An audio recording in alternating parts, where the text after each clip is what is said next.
Kamusta kayo lahat mga kapatid? Hindi masyadong malamig ngayon dito. So, kung sakali kapatid, may humingi sa inyo ng tawad. So, patawarin niyo po kapatid at wag natin silang husgahan kasi sila ay nagkakamali. Tayo lahat nagkakamali mga kapatid. So, sa yung utos yun ng Panginoon na tayo ay magpatawad sa ating kapwa. Dahil kung hindi rin tayo patatawarin ng Diyos.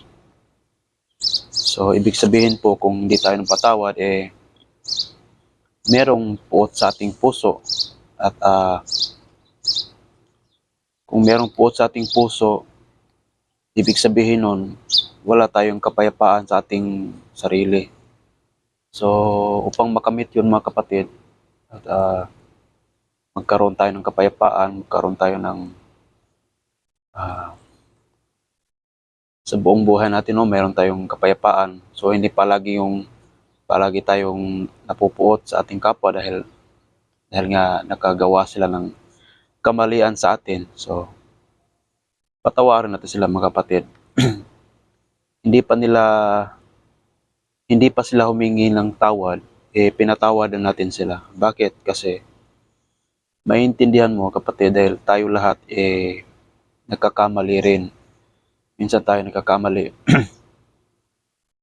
At iutos ng Panginoon yun na magpatawad tayo sa ating kapwa.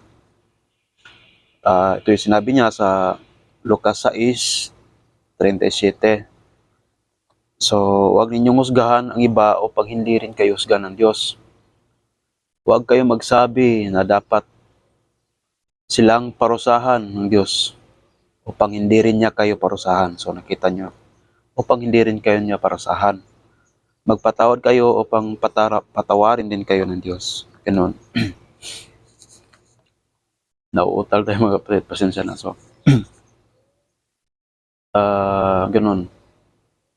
Huwag nating husgahan kapwa. Pag di tayo husgahan, huwag nating sabihin na sana parusahan ka ng Diyos. So, hindi pwedeng gawin yun. Si Miguel nga Arkanghel, hindi na nga niya sinabi kay Satanas na ganun, mga salitang yon. Anghel kapatid. So, tayo bilang tao, so sundin po natin yung kalooban ng ating Panginoon. At kung may lumapit sa inyo, humihingi ng tawad, at nakita nyo naman na sincero siya, patawarin nyo kapatid. Dahil utos yan ng Panginoon. At upron tayo ng kapayapaan sa paligid natin, sa ating sarili. Ganon. May natutunan kayo sa ngayon. So, ingat po kayo mga kapatid at God bless. Bye-bye.